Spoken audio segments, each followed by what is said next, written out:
Bonjour et bienvenue pour une nouvelle interview avec Alex. Bonjour Ellie.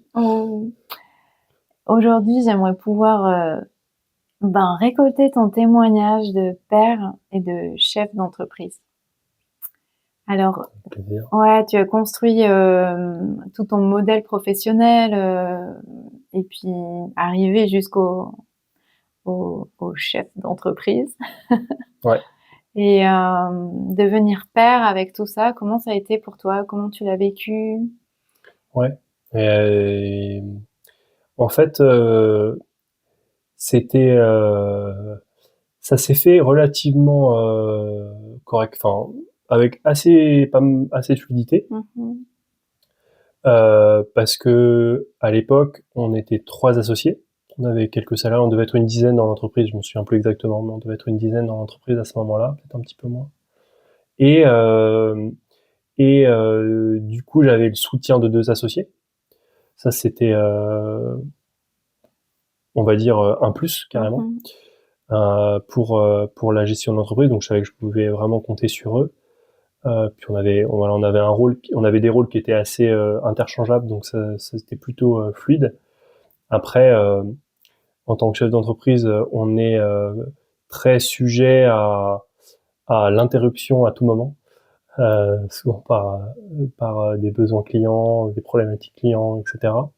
Donc ça, c'est toujours quelque chose qui va dire, qui sous-tend le, la vie Mhm. de chef d'entreprise, surtout au début, enfin, lors de sa création, ça faisait 5 ans que j'avais monté l'entreprise, donc il y avait un Mhm. petit peu de maturité, mais j'étais jeune et on avait voilà, quand même encore des choses à faire. Voilà, donc il y avait un contexte relativement favorable. Après, en tant que chef d'entreprise, moi je regrette de pas avoir mis plus de temps pour, on va dire, ce qu'on appelle les congés paternité, mais vraiment juste du temps avec ma fille. J'aurais aimé pouvoir lui accorder vraiment un temps dédié plus long. Ça aurait été vraiment un souhait et je ne l'ai pas fait. Probablement par peur de pas être là trop long, enfin d'être absent trop longtemps, de Mhm. rater des choses, de pas être présent pour la boîte, pour mes associés, etc. Je me sentais un peu, on va dire, contraint par ça. Mhm. Et puis à l'époque, alors ça j'ai travaillé dessus, hein, mais à l'époque j'avais vraiment une tension mentale constante par rapport à Mhm. ça. Chercher des idées, chercher des solutions, voilà, essayer d'anticiper au maximum et, et, euh, et du coup, enfin, je me sentais chef d'entreprise à H24, quoi. Je bossais pas 90 heures par semaine, mais voilà, mentalement, Ouais, pas tu y loin. étais quoi. Ouais. Donc il y avait ça et ça pèse aussi Mhm. dans la disponibilité et dans la présence à l'enfant. Donc voilà. Mais ça c'est difficile c'est quelque chose dont je peux témoigner, quelque chose que je peux conseiller. Mais pour l'avoir vécu, je sais que c'est difficile tant qu'on n'a pas franchi une étape Mhm. et arrivé à couper.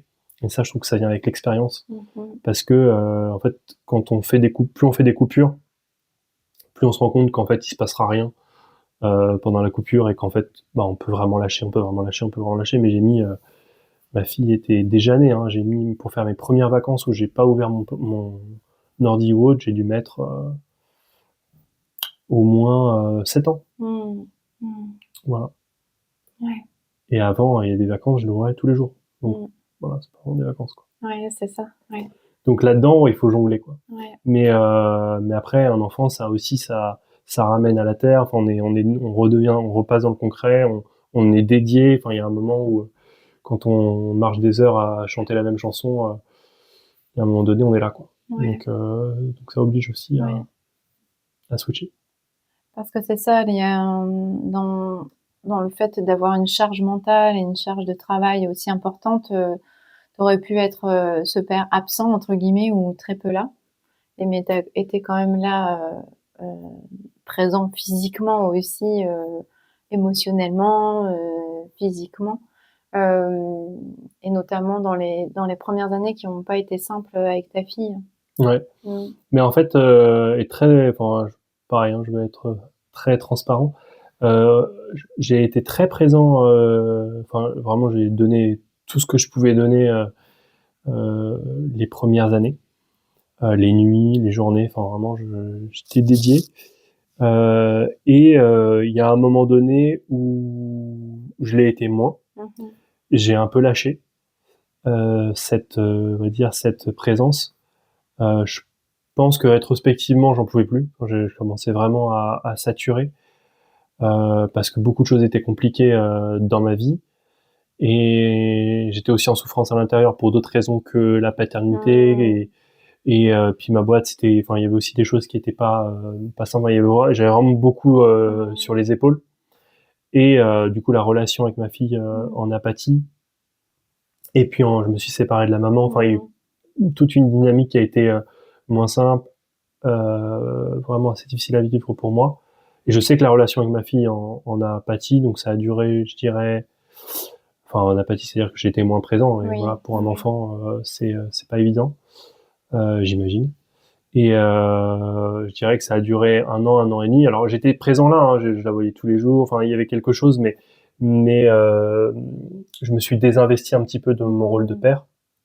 Et après voilà, je l'ai vu, ça a été vu, donc je me suis réinvesti. Et et c'est ça qui est un peu compliqué quand on est chef d'entreprise, mais c'est pas lié que à la paternité, pardon. C'est lié à tous les autres sujets de la vie. Hein. C'est même ça touche le social, ça touche vraiment tous les domaines. C'est juste que les amis demandent moins qu'un enfant, donc ça pose pas de problème. Mais ouais, c'est une période de vie par exemple où j'ai eu très très peu mes amis et vraiment très très peu.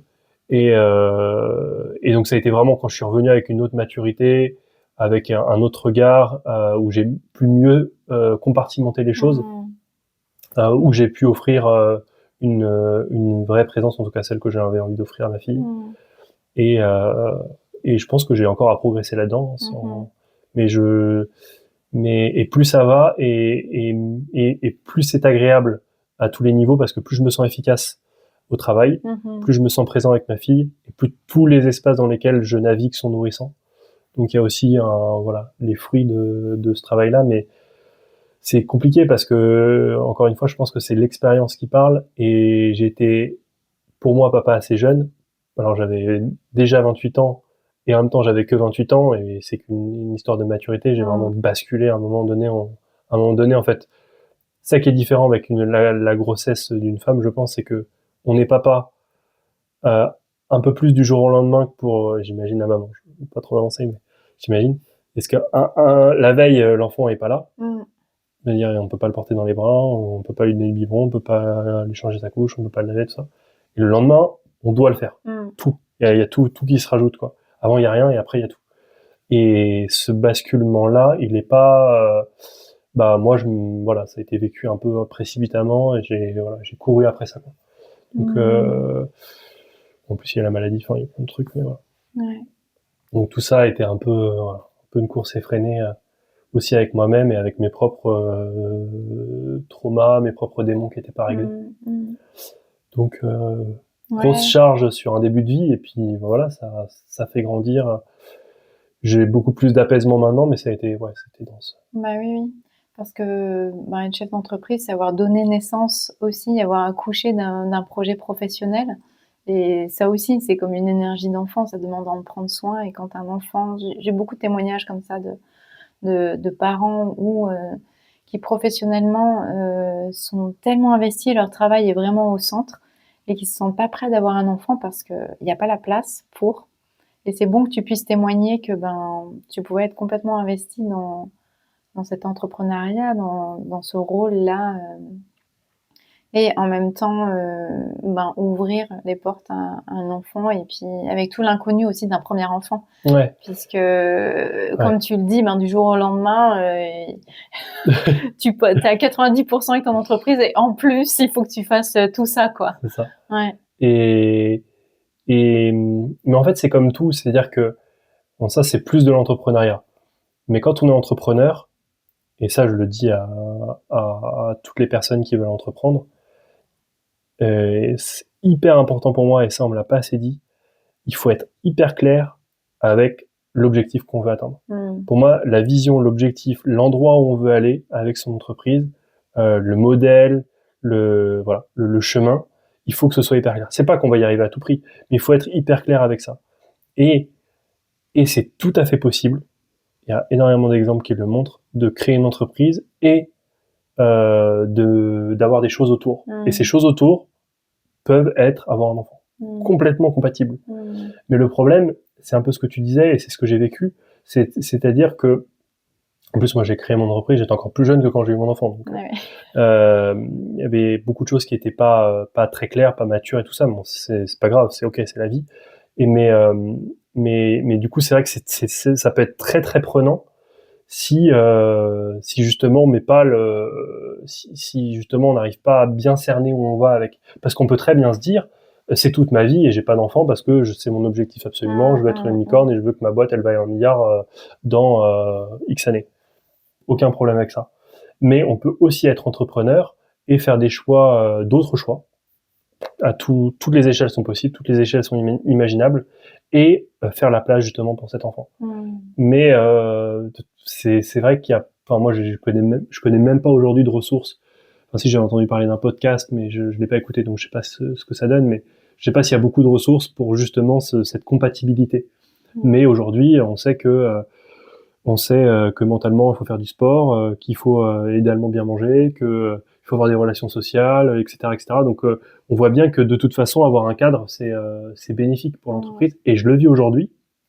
Tout ça pour en arriver là, c'est que c'est réel. On peut très bien avoir une entreprise, on peut très bien développer son activité et dédier un certain temps pour ça, et le reste du temps est disponible pour autre chose, en l'occurrence pour un enfant. Aucun problème avec ça. C'est pas évident à faire au début d'une entreprise, c'est sûr. C'est encore moins évident de le faire quand on n'a pas expérimenté la chose, mais c'est juste parce que mentalement on n'est pas très prêt. Mais encore une fois, pas de problème. Ouais. Merci. Ça demande aussi à faire équipe avec la mère. Avec aussi, la mère. Et avec le reste de la famille, ou en tout cas ceux qui entourent, parce que ça demande une disponibilité importante. Et comme tu dis, quand on rentre du travail, quand on est entrepreneur, on n'a pas fermé la porte d'un bureau, en fait. On emmène tout le temps avec nous. Donc, ouais. En ce moment, il y a beaucoup de femmes qui témoignent, en fait, d'être entrepreneuses. Ça s'appelle Mom Entrepreneuse. Mompreneuse, quelque chose comme ça.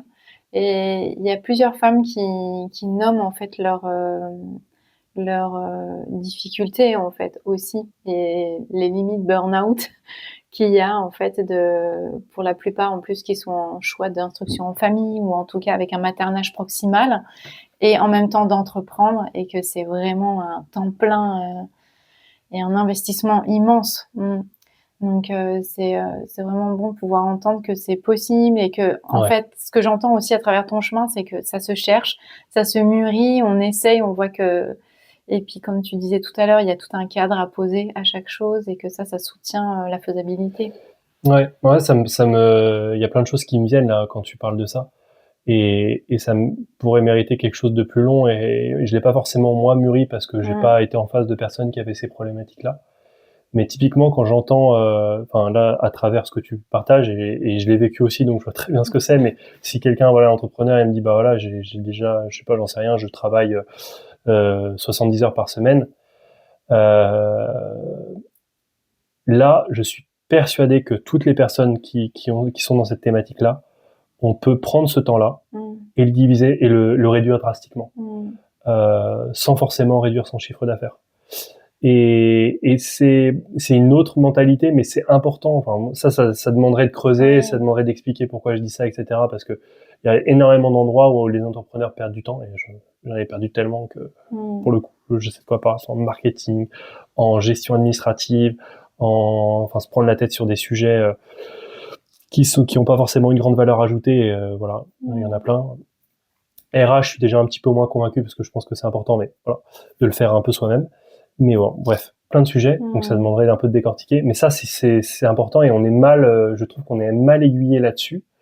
Et c'est pour ça que je reparle de faire des choix, parce que quand on sait où on va, et ben on peut faire des choix en conséquence, et s'entourer des bonnes personnes, s'entourer des bonnes compétences, et enlever toutes les fioritures pour arriver à l'essentiel, et justement avoir du temps pour ça.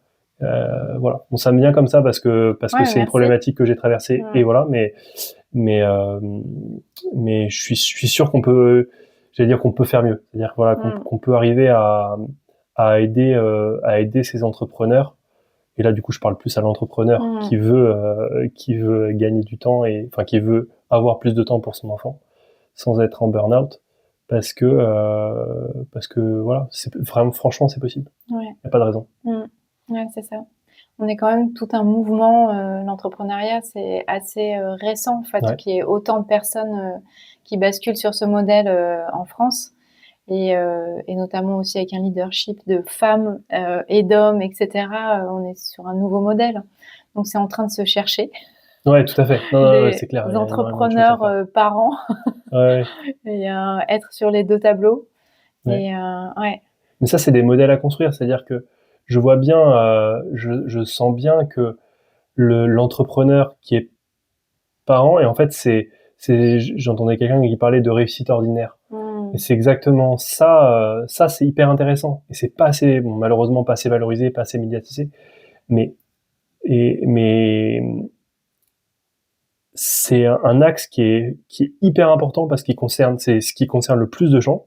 Et la réussite ordinaire, c'est quoi? C'est simplement vivre avec ce dont on a besoin pour vivre ou ce dont on a envie pour vivre, et de pouvoir avoir la vie autour qui nous va.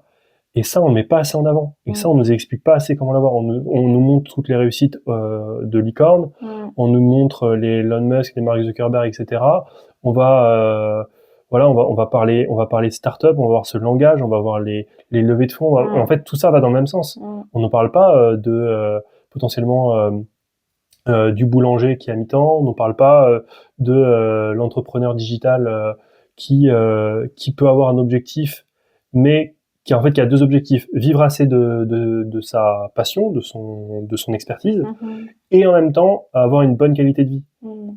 Et bon, voilà, je donne que quelques exemples, mais enfin, il y en a, voilà. Tout est possible. Moi, quand je donne des cours, j'essaie de mettre dans des cases pour que les gens puissent se projeter, mais en vrai, tout est possible.